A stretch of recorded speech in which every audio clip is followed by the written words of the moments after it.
good. I hope it stays. I think it will. Welcome to Pilot.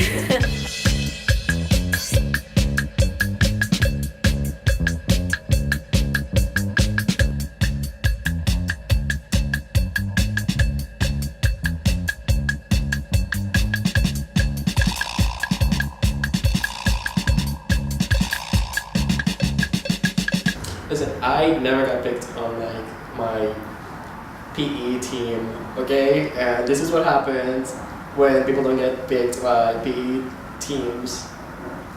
This whole event. Pilot was what everybody who came made it into. And basically all the organizers did was spread this myth that this was going to happen, that there was going to be a 4-day DIY autonomous television studio for the ends of feminist trespass. And we spread it as far as we could around North America. Pilot TV is a hybrid activist convergence, taking the form of a do-it-yourself television studio. We invite you to take part in 4 days and nights of participatory, creative problem solving. To rethink how we stage feminist protests.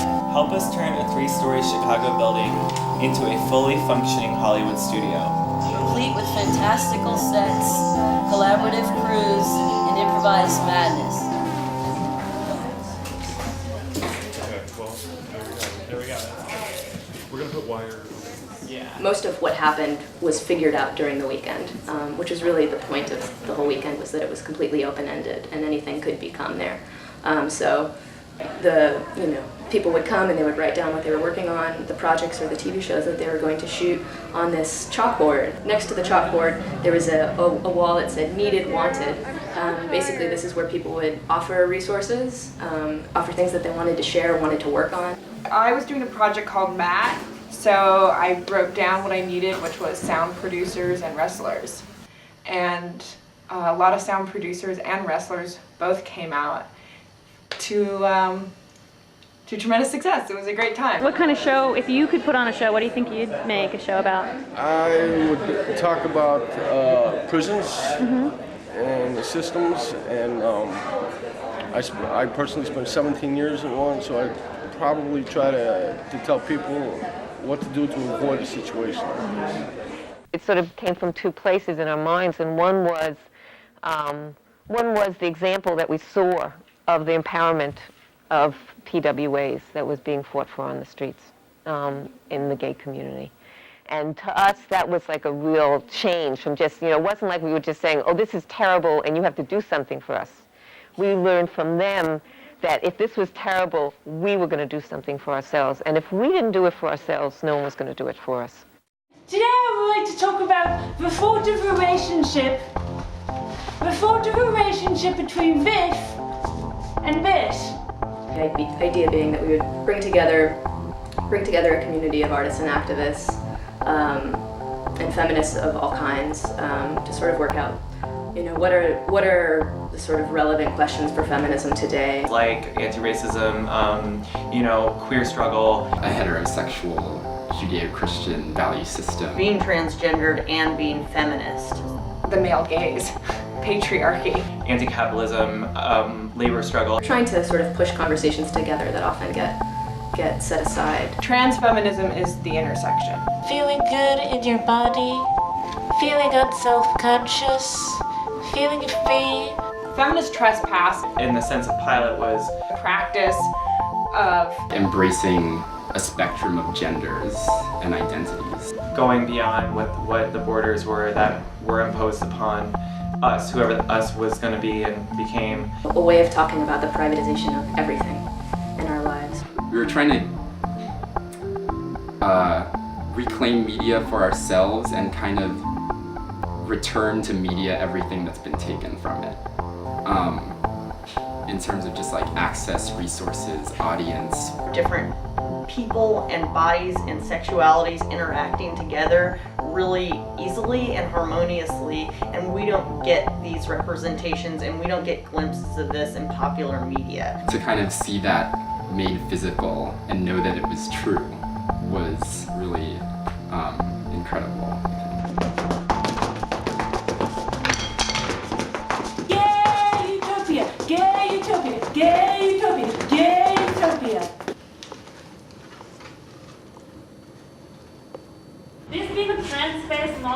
We sometimes know that not everything out there is like a trans space. So if you get harassed on the street, oh, I know. Yeah, because we have the comfort community, we have those hotlines, we have those resources. We have the tea, we have tea, and we have bringing a tent that you can sit in and be confident. And we will sing in the tent. And we will sing in the tent. Yes. Okay. Welcome. The pilot conference happened on the south side of Chicago in this building with two collective art spaces called Diamonds and Texas. And a lot of the pilot organizers were part of those collectives, so we wanted to keep it in that community that we were a part of, and we were also able to use these great spaces for free. On the first floor was Diamonds, and that's where the main center meeting place happened. People got together there, talked about their ideas, edited their videos, or made copies of their tapes at the dubbing station. We also got to make a lot of free meals there. There were skill shares, and there was a wardrobe and sewing machines to make your own wardrobe, or tools to make your own props. It was also the place where people got together and talked about their shows, got a map of the city, or, got a phone number. Soundstage 1 is upstairs. It's the third floor, sometimes known as Texas Ballroom. Texas used to be a Ukrainian ballroom, and so it was a really huge space, and we did a lot of the big TV shows there, and it was where the public address system was. And there was also stuff like free internet access and a safer sex info table. Soundstage 2 is on the corner. 2 doors down from the main building, and was lent to us by a landlord. For maybe confusing reason. I personally call it the condo. But this is where we had a lot of installations, shows happened there. Also there was free studio time for people to just get together and make their own kind of spontaneous, magical video. Who knows when portable, prosumer video was available in the United States? 78. 67 to 68, Sony introduced it to the US. And so really quickly, by 1970, there was a whole bunch of video collectives. It wasn't just people were using technology, they were also developing a lot of theories around how they were using it, why they were using it, how they were using it together, collectively. There was a real commitment to process and not product, and just like what is the process that we're doing together here.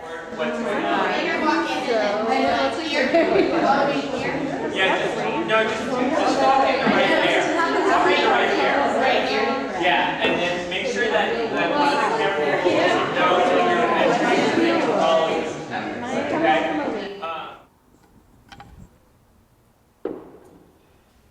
Hi. Have you ever... It seems really beautiful that folks are really concerned about the end product, but also just like, let's just do it and see how it works out and figure it out from there. That was sort of part of the plan, was that we were going to kind of set it up like a big experiment and just see what happens. So get prepared, you guys. I will be soon in Hollywood. I mean, no autographs, no pictures, no pictures.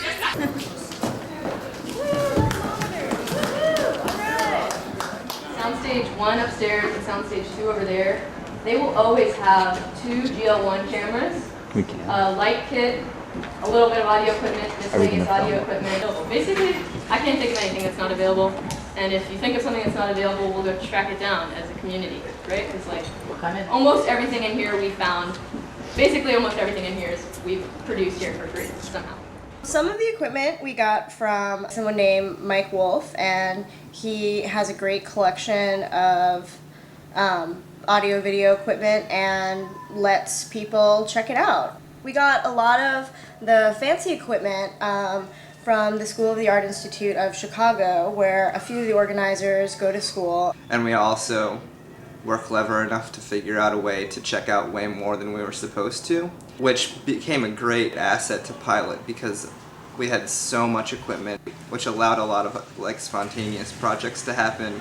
And enough cameras and equipment to go around that people who had never used audio or video equipment before could take time learning how. Which we think is a great redistribution of the Art Institute's resources. How does the media center work? basically there's one person at all times that's like the point person for keeping all the equipment secure. They have the key. And the media center is right through there. You just need to talk to the media center person about what it is that you might need. Maybe like 10 of us over the course of the weekend worked in the media center. And we had walkie-talkies. And Which we was had hot. walkie-talkies.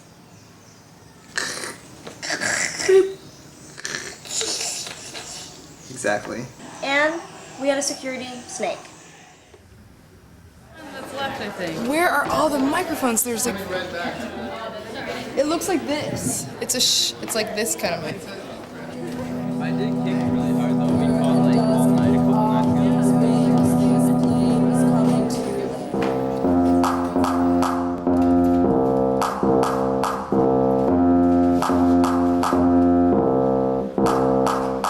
Real men know. Real men know about these, and they don't. You know, they don't. Real men know about GMOs. Yeah, they don't eat GMOs. You know. I mean, do you know about the long-lasting health effects, dudes? Not genetically modified with fish genes, you can help yourself. Here's a knife if you want to like cut it or something. Okay. No word of Paris's whereabouts had been given until a communique issued just yesterday that was offered to PNTV by an unidentified source.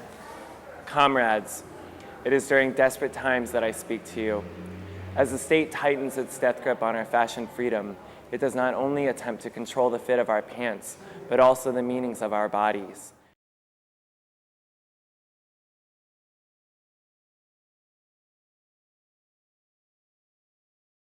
The first point is that all sexuality is queer sexuality. Heterosexuality is a fiction, and so is homosexuality. The second major point is that understanding the origin of sexuality sheds a great deal of light on the origins of war, but that understanding does not tell us how to prevent war. And that the third point is anti-war movements and all countercultures must have a component of radical sexual politics. They're also kind of full scale in this war with Iraq, and I think that really galvanized a lot of political actions. At the same time that the nation was producing fear and cultivating an atmosphere of fear in the entire country that was, I think, intended to keep people inactive.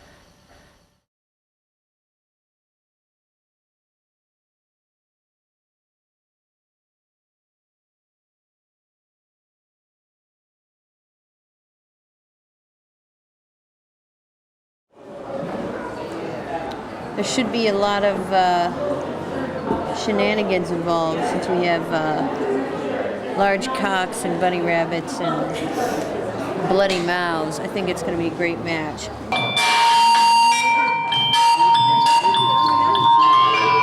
We are not doing that today. We need to. I have a plan that will help us go out and kill and find the terrorists, and I will not stop. But let me make sure you understand my decision. Those stem cell lines. The presidential debates were happening during that weekend, and we had some TV monitors which people were watching the debates, which was really interesting because the space felt both removed and engaged in some ways with that, and we also felt really both removed and engaged with the idea of television, right? That we have this very problematic relationship where we're both very critical of mainstream television and corporate control of television. Because capitalism is what controls our media. It's what controls the information we get, and how we get it. It's what controls. It's what defines our value systems. A time ago, this figure discovered its desire for the machine. The machine was something distributed in product form, but the knowledge of its construction and source protected by an invisible force for a select few. Corporations speak to us all the time and through the television, and we cannot speak back to them. So how do you transform that social relationship? Can you?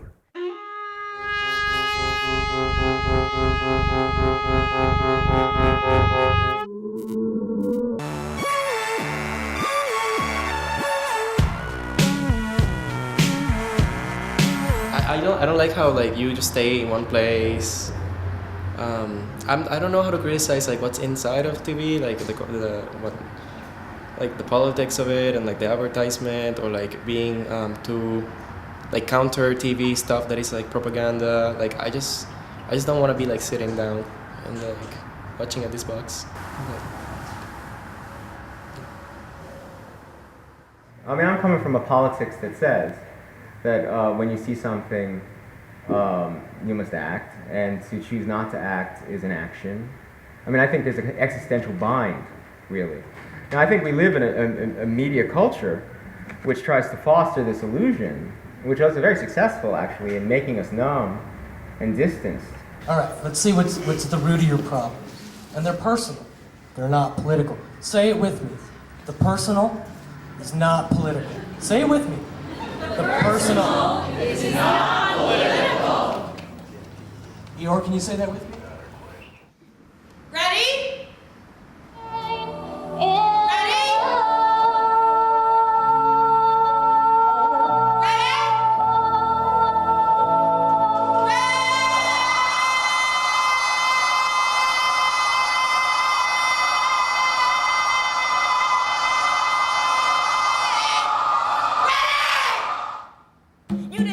As a mother, a sister, a daughter, or a woman, but as a commodity.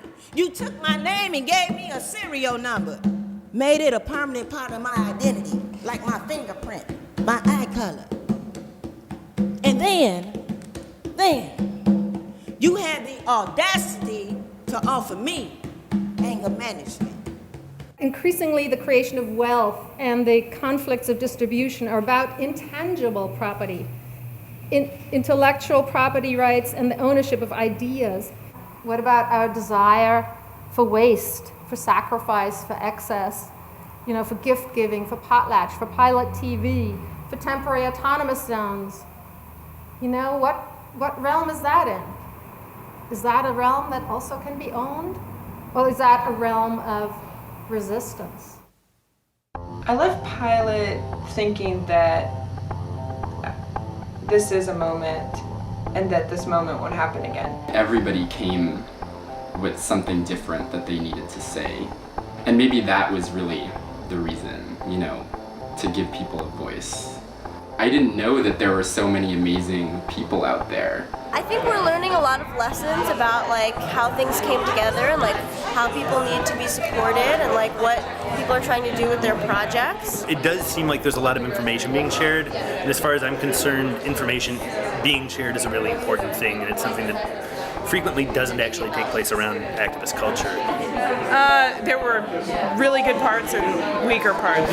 In terms of seeing a lot of direct action or using experimental media as a way of kind of cultivating direct action, personally, I've not seen that being done outside this space. It's sort of surreal and dreamy that there's all these people who I don't know at all, and I know are family and friends of other organizers or from all over the place that nobody knows, and it's just so amazing that everybody's here and everybody's fucking building the voice. I'm feeling it.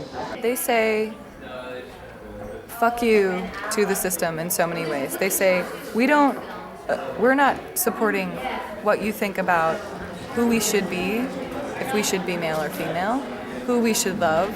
But I think that that's maybe one of the most powerful things about it here, is that they're saying, no, we don't agree with your value system. We don't agree with any of the ways that you've told us to value things. I feel like if we were ever to do this again, that we would continue to fail in exciting, beautiful ways and keep getting better at that.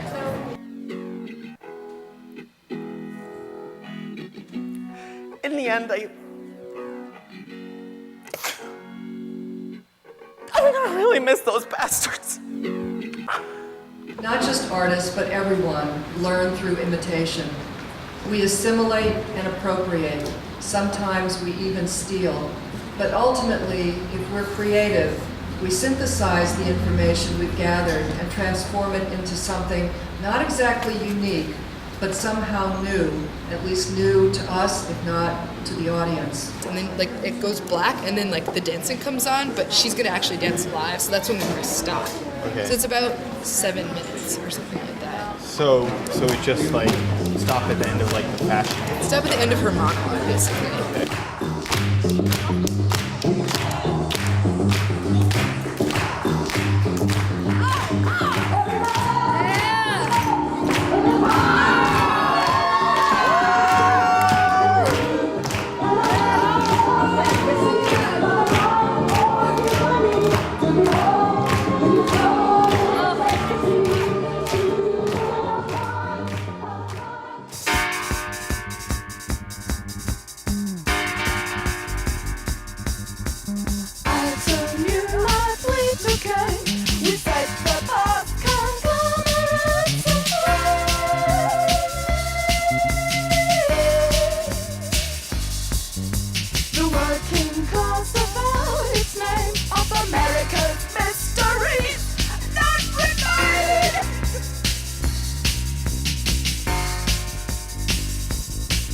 We broke the hidden tyrannies of reptilian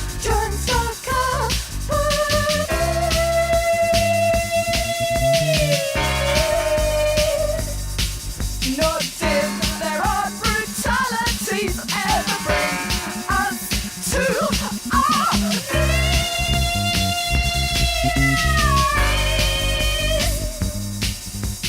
We are modern slaves.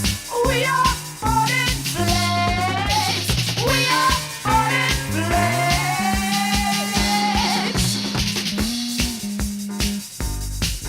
Into the darkness of the past, from the shadows of the past.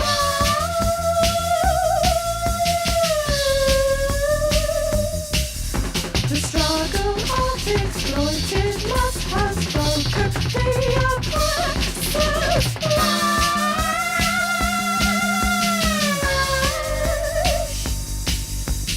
We are born in flames. We